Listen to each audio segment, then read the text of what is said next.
Let's dive into your nutrition. Let's talk about how you approach your off-season nutrition. With your off-season, did you like to track your nutrition? Off season, I do and I don't. I sort of decided what I want to eat, and then I fit that into my week or my day. So I know roughly what I'm eating every day, and it stays fairly consistent, or at least for the 75% of it. So I know within that sort of parameter that it's more or less the same numbers where I want it to be anyway. Are you someone who pulls out the scale and tracks like to the gram in the off-season, or is that only contest prep? I do weigh things, and it's not because I'm concerned about overeating. I'm more concerned about undereating. So I do weigh things, not everything, but most things. My porridge, for instance, I use a scoop, and I know that scoop is X amount. So I've found ways to sort of make sure it's more or less the same. And how much protein would you say you consume from off-season to contest prep? Does it change at all, or do you keep the protein pretty consistent? I keep all my sort of figures relative to my body weight. So I'd eat more protein off season than I would do contest prep. It's probably about 2.2 grams per kilo. How much do you weigh in the off-season typically? About 150 pounds, 150 pounds off-season. How tall are you? about 5'5". Okay. So 150 pounds. So you'll consume around 150 grams of protein a day. So you'll 1 gram per pound of body weight. Was that what it was? Yeah. So you'll consume 154. Yeah. So it's a gram per pound. Yeah. Yeah. That makes sense. Okay. Just over, So but yeah. just over 1 gram per pound. So between that 155, 160-ish range. Yeah, that's kind of a minimum, really. I like protein and I find it convenient. So realistically, off season's probably closer to 200, I expect. And what are some of the sources that you prefer? You said you like protein. So are you eating a lot of meat? Yeah, got a lot of minced beef. I think beef's a very good protein. You have things like your eggs and your fish. I try and vary my macros best I can. So I'd ensure per day I'd be eating a meat, either red or white, and then fish, and then eggs as well. I try and sort of cover as many aminos as I can, and also whey protein as well because it's convenient. I eat porridge twice a day, so it's quite a good supplement just to throw on top. A scoop of whey protein's what, 20, 25 grams. I have 2 or 3 of those a day, and before you know it, there's 60, 70 grams. And do you tend to have the whey protein around your workouts, or is it just more so whenever it's convenient? It's generally first thing in the morning with my breakfast, and then I have the same the last thing at night. So it's kind of end of the days, really, beginning end of the day. Like, do you care to have it right after a workout, like whey protein post-workout? Yeah, I did used to think that. I think a lot of things have been thrown up in the air the last few years, to be honest. I think the things I used to sort of obsess about, I'd question now. If it becomes an obsession or something that you're sort of stressing out over, then it's probably not worth it. I think probably carbohydrates is probably more important post-workout, just to sort of get your sugars up again and things like that. So let's break down the protein. Do you tend to have it spaced out like 3 hours, 4 hours apart, or what's the frequency that you like? How many meals? Yeah, well, I eat 6 times a day. So my day is this big anyway. So I chop that into 6. And then so most meals, with the exception of one, will contain a good 20 to 30 grams of protein in it. Okay.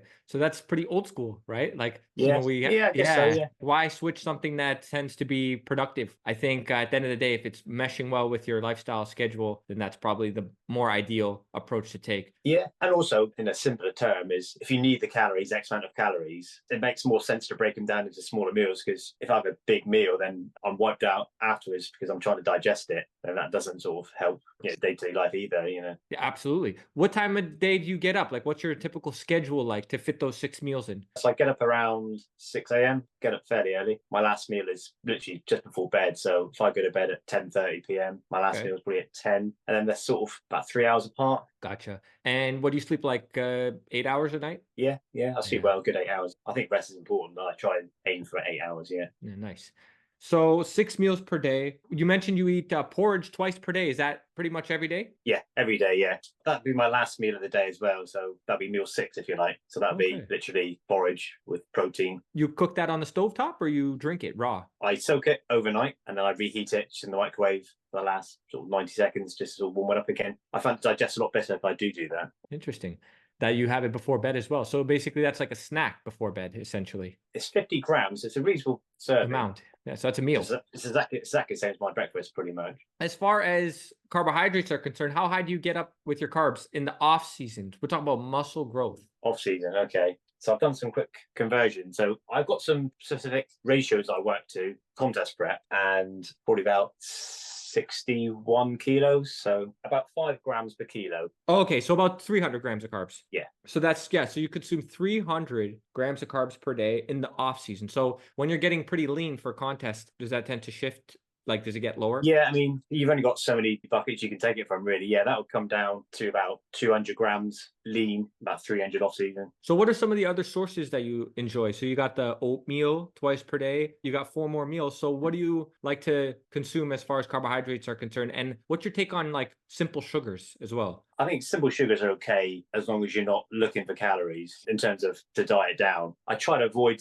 anything too sugary. So a lot of my carbohydrates are either from the oats or from potatoes. Do you guys have new potatoes, like the small new potatoes? Did you say new potatoes, like NEW, new potatoes? Yeah, new I never potatoes. heard of that. So they're small potatoes we have in the UK. Yeah, they're probably sort Okay. of maybe like a walnut size, the sort of size. Either that or just generic white potatoes, like baking potatoes. I go through quite a lot of those. Nice. So potatoes, oatmeal, anything else? Or is that your two main sources? That's my main two sources. Yeah, I find that they're the cheapest, easiest, and you can sort of prepare them and store them.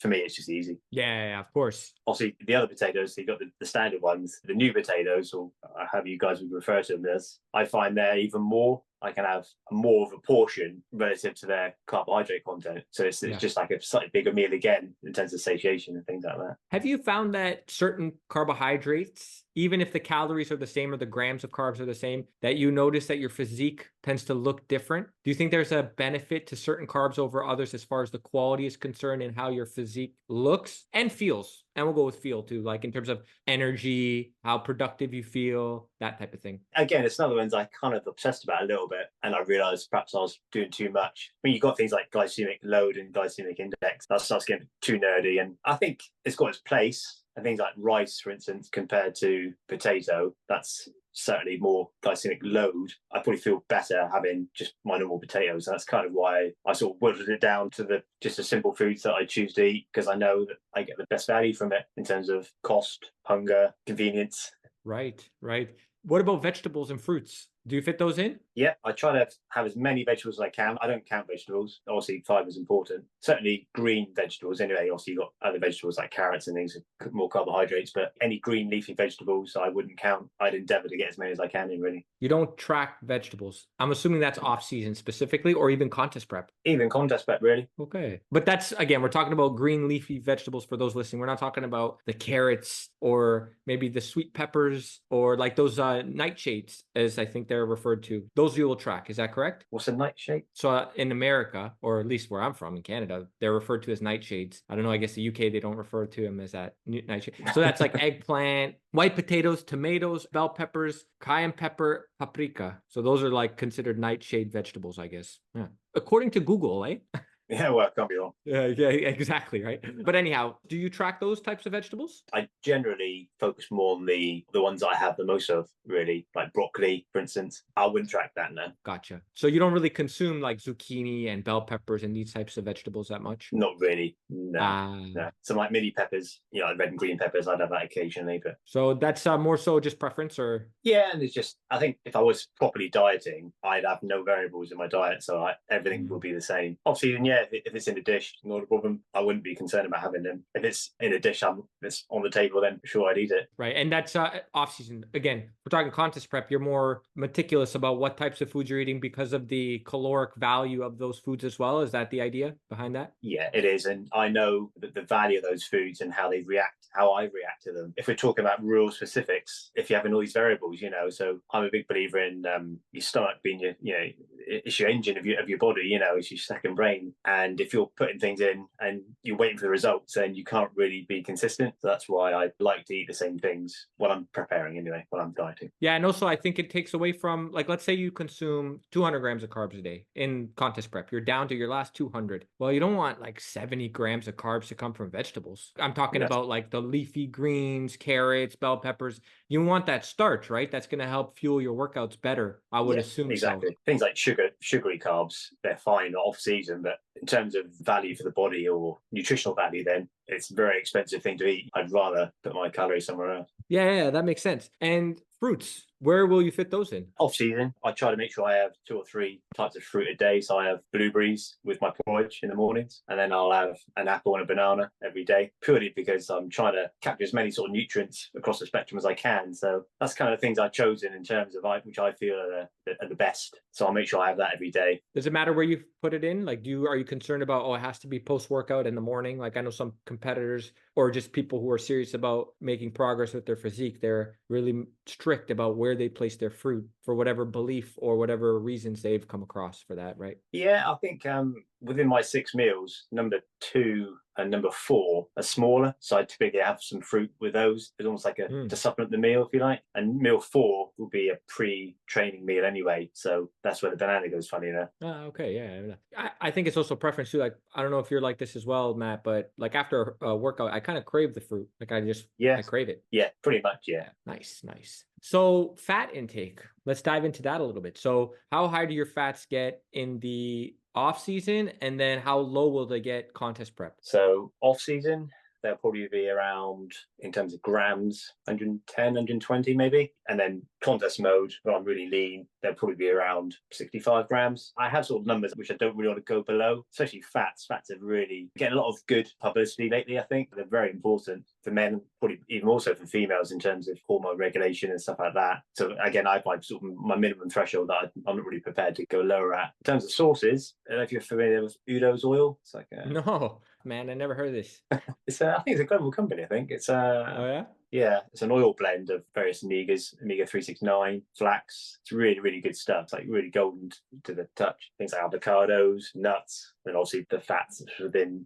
I have minced beef, so there's some some fats in there as well. Do you have fats with every meal for the most part, or is there certain meals where you'll avoid fat? I wouldn't say I intentionally avoid fats. For instance, the first meal, the last meal, the oatmeal with the protein, there'll be small bits of fat in there, from the oats, but just trace amounts really. The fat sources could purely depend on the meal, I wouldn't avoid it, and I won't go out my way to find it either. For example, you won't necessarily add additional fat sources to the oatmeal and the whey when you're having those 2 meals, but then there's other meals where you'll add certain fat sources, like you mentioned with the nuts and the oils. And yeah, is it more just out of preference why you don't add to, let's say, the morning and the night? You just find that the oatmeal is satiating enough where you don't feel like you need to add? Yeah, I don't think I need to put it in. I'm happy with the fats I have. If I wanted to go out my way to increase the fats, I could supplement those 2 meals as well, but I don't feel a need to. I'm happy with the fats I have and the sources. Right. How did you approach your training? So let's break down the split, the volume, the frequency, the intensity of effort, all that good stuff that the listeners are curious about. What did that look like as you were approaching, we'll say, the World Championships? So let's start with that first. The British Championships, World Championships, and then did it evolve?